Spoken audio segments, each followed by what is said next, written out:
कि she was not afraid of herself, she was very protective of her husband. उसको लग रहा था कि उसका husband ना फंस जाए.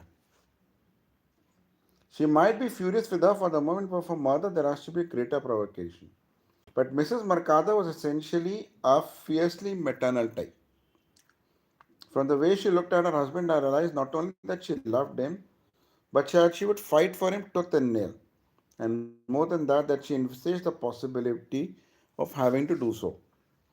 She was constantly on her guard and uneasy. The uneasiness was for him, not for herself. And when I studied Mr. Mercado, I could make a fairly easy guess at what the trouble was. It means to assure myself of the truth of my guess. Mr. Mercado क्या थे मामा? Drug addict in an advanced stage of craving. इसीलिए वो उनके वो मिल रहा था. Now I need probably not tell you all the takings of the drugs over a long period as the result of considerably blunting the moral sense. अगर drugs लोगे तो moral sense भी तुम्हारा काम हो जाएगा. Under the influence of drugs, a man commits actions he would have not dreamed of committing a few years earlier before he began the practice. In some cases, a man has committed murder, and it has been difficult to say whether he was wholly responsible for his actions or not. The laws of different countries vary slightly on that point. The chief characteristic of a drug fiend criminal is overweening confidence in his own cleverness. I thought it possible that there was some discreditable incident, perhaps a criminal incident in Mr. Mercado's past, which his wife had somehow or the other succeeded in hushing up. Nevertheless, his career hung on a thread. If anything of this past incident was bruited out about Mr. Mercado would be ruin. His wife was always on the watch. But there was Mrs. Leidner to be reckoned with. She had a sharp intelligence and love of power. She might even induce the wretched man to confide in her. अच्छा इसीलिए Mrs मर्कादो जो थी उससे चिढ़ती थी. मैं लाइडना से वो डरती थी कहीं उनका हस्बैंड कुछ ब्लट आउट ना कर दे, ड्रग एडिक्ट है, कुछ पास्ट मर्डर वगैरह किया होगा. तो उसको डर लग रहा था.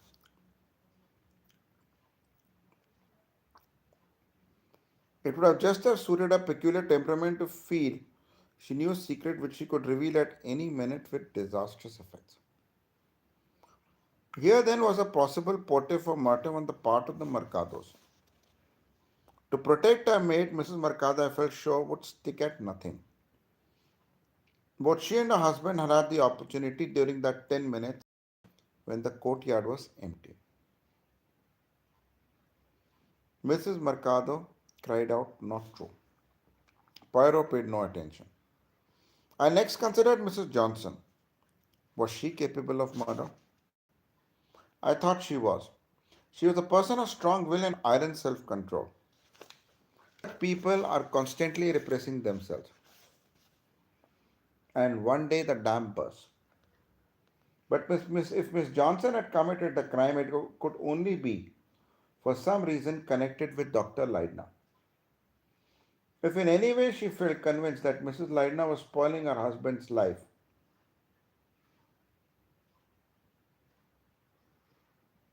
then the deep unacknowledged jealousy fired on in her would leap at the chance of a plausible motive and give itself ruin. Yes, Miss Johnson was distinctly a possibility. Then there were the three young men. Amma, sun rahi ho? First, Carl Reiter. If by any chance one of the expedition staff was William Bosner, then Reiter was by far the most likely person. But if he was William Bosner, then he was certainly the most accomplished actor. If he were merely himself, had he any reason for murder? Regarding from Mrs. Leidner's point of view, Carl Reiter was far too easy a victim for easy sport. सीधा आदमी था. He was prepared to fall on his face and worship immediately. Mrs. Leidner despised undiscriminating adoration. Doormat attitude nearly always bring out the worst side of a woman. अगर कोई गिर पकड़ सकता है तो औरत जो है फिर कूड़े करकट की तरह करती है. In her treatment of Carl Reiter, Mrs. Leitner displayed really deliberate cruelty. She inserted a jibe here and a prick there. She made the poor young man's life hell to him. Poirot broke off suddenly and addressed the young man in a personal, highly confidential manner. Mon ami, let this be a lesson to you. You are a man. Behave then like a man. It is against nature for a man to grovel. Women and nature have almost exactly the same reactions.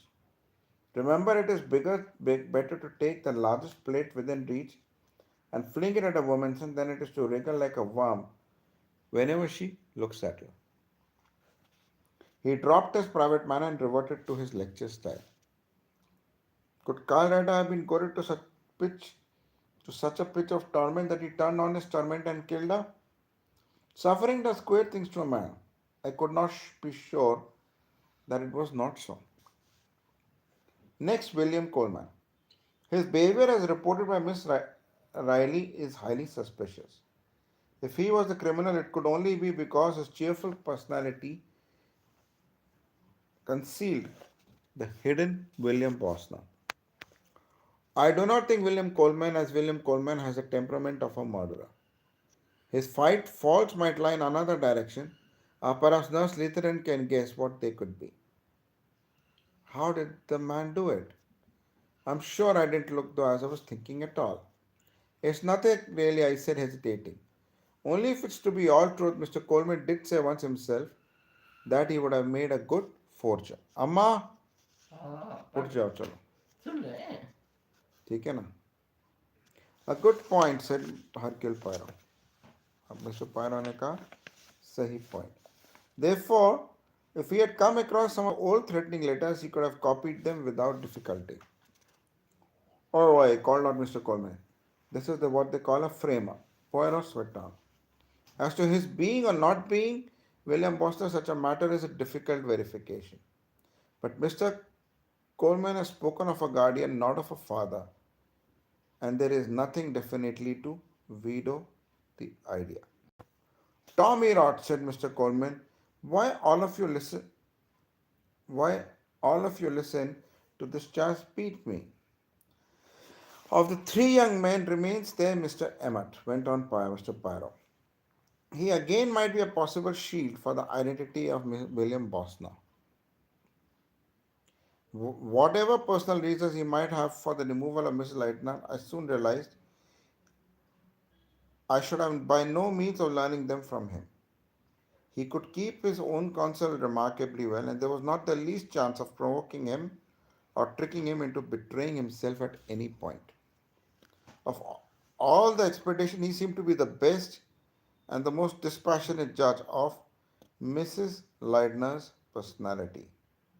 I think that he always knew her for exactly what she was, but what impression her personality made on him, I was unable to discover. I fancy that Mrs. Leitner herself must have been provoked and angered by this attitude. I may say that of all the expedition, as far as the character and capability was concerned, Mr. Emmett seemed to me to be the most fitted to bring a clever and well-timed crime off satisfactorily. For the first time, Mr. Emmett raised his eyes from the toes of his boots. Thank you, he said. There seemed to be just a trace of amusement in his voice.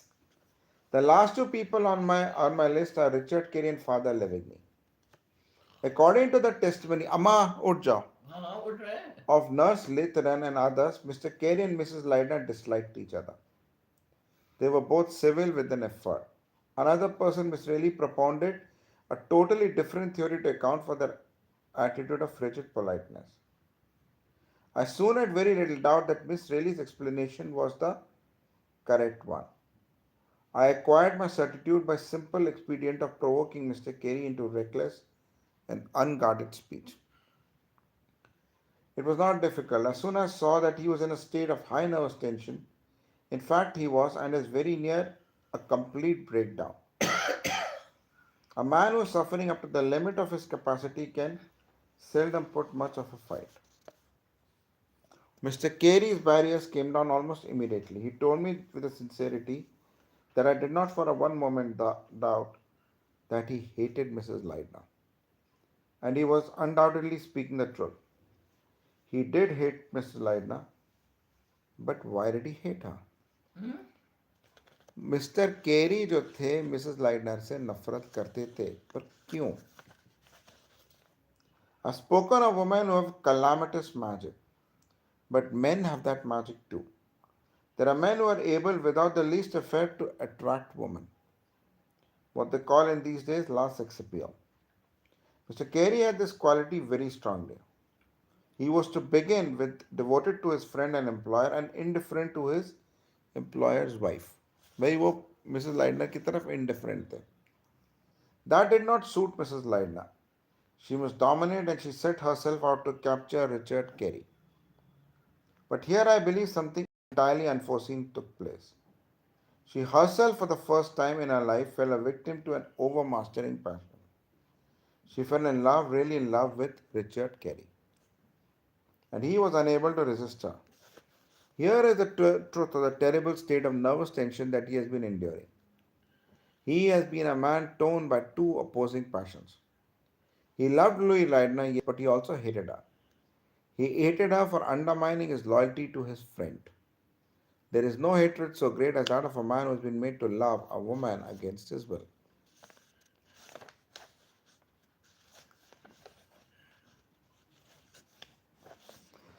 I had here all the motive that I needed. I was convinced that at certain moments the most natural thing for Richard Carey to do would have been to strike with all the force of his arm at the beautiful face that had cast a spell over him. All along I had felt sure that the murder of Louis Lydna was a crime passionnel. In Mr. Carey I had found an ideal murderer of that time of crime. There remains one other candidate for the title of murderer, Father Levigny. अम्मा तुम सो गई क्या हम मम्मा? सुन ये नहीं रहे, क्या है सुन यार? रहे हैं काल से सुन रहे, पढ़ो पढ़ो, और थोड़ा सा हिंदी में भी बताते जाओ. There remains one other candidate for the title of murderer, Father Levigny. My attention was attracted to good father straightaway by a certain discrepancy between his description of the strange man who had been peering in at the window and the one given by Nurse Litra. By, in all accounts given by different witnesses, there is usually some discrepancy, but this was absolutely glaring. Moreover, Father Levigny insisted on a certain characteristic of squint, which ought to make the identification much easier. But very soon, while it became apparent that while Nurse Litteran's description was substantially accurate, Father Levigny's was nothing of the kind. It looked almost as though Father Levigny was deliberately misleading us, as though he did not want the man caught. But in that case, he must know something about that curious person. He had been seen talking to the man, but we had only his word for what they had been talking about. What had the Iraqi been doing when Nurse Litter and Mrs. Lydner saw him? Trying to peer through the window, Mrs. Lydner's window. So they thought. But I realized when I went and stood there where they had been that it might equally have been Antica room window. The night after that an alarm was given, someone was in the Antica room. Nothing proved to be have been taken, however. The interesting point to me is that when Dr. Lydner got there, he found Father Levigny there before him. Father Levigny tells a story of seeing a light, but we have only his word for it. I begin to get curious about Father Levigny. The other day, when I make a suggestion that Father Levigny may be Frederick Brosner, Dr. Lydner poo-poos the suggestion. He says Father Levigny is a well-known man. I advance the supposition that Frederick Botner, who had been nearly 20 years to make a career for himself under a new name, may very well be a well-known man by this time. All the same, I do not think he has spent the intervening time in a religious community. A very much simpler solution presents itself. Did anyone of the expedition know Father Levigny by sight before he came? Apparently not. And then why should not it be some impersonating the good father? I found out that a telegram had been sent to Carthage on the sudden illness of Dr. Bayard, who was said to have accompanied the expedition. To intercept a telegram, what could be easier? As to the work, there was no other epigraphist attached to the expedition. What a smattering of knowledge a clever mind might blush his way through. There had been very few tablets and inscriptions so far, and already I gather that Father Levigny's pronouncement have been left to have to be somewhat unusual. It looked very much as though Father Levigny were an impostor. But was he Frederick Bosner? Somehow affairs did not seem to be shaping themselves that way. The truth seemed likely to lie in a different direction. अम्मा तुम्हें सुनना है कि नहीं सुनना है? सुन रहे हैं। ठीक है. तो हिंदी I में had a सुनो। lengthy conversation with Father Levigny. अब लास्ट में आ रहे हो, अब हाँ. एक एक चीज मिस कर जाएंगे तो I'm कैसे? practicing Catholic and I know many priests and members of religious communities. Father Levigny struck me as not quite ringing to be too true to his role, but me as he struck me on the other hand as familiar in quite a different capacity. I had met men of his type quite frequently, but they were not members of a religious community, far from it.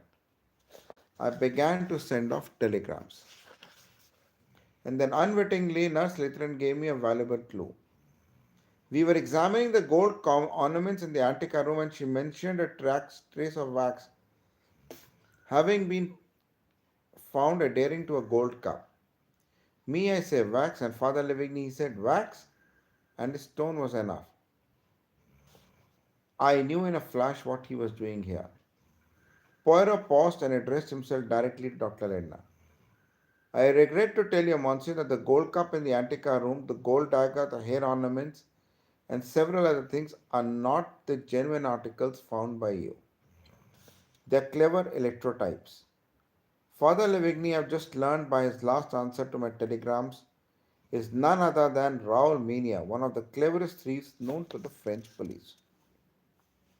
He specializes in thefts from museums of objects d'art and such like. Associated with them is Ali Yusuf, a semi-Turk who is a first-class working jeweler. A first knowledge of mania was when certain objects in Louvre were found not to be genuine, and in every case it was discovered that a distinguished archaeologist, not known previously by sight to the director, had recently had the handling of the spurious articles when paying a visit to the Louvre. On all inquiry, all these distinguished gentlemen denied having paid a visit to the Louvre at the times stated. I have learned that Mania was in Tunis preparing the theft, the way for a theft from Holy Fathers when a telegram arrived. Father Levigny, who was in ill health, was forced to refuse, but Mania managed to get hold of the telegram and substitute one of acceptance. He was quite safe in doing so. Even if the monk should read in some paper, in itself an unlikely thing, that Father Levigny was in Iraq, they would only think that the newspapers had got hold of half truth. And so it happens. Mania and his accomplice arrived. The latter is seen when he is reconnoitering the Antica room from outside. The plan is for Father Levigny to take the wax impressions. Ali then makes clever duplicates. There are always certain collectors who are willing to pay a good price for genuine antiques and will ask no embarrassing questions. Father Levigny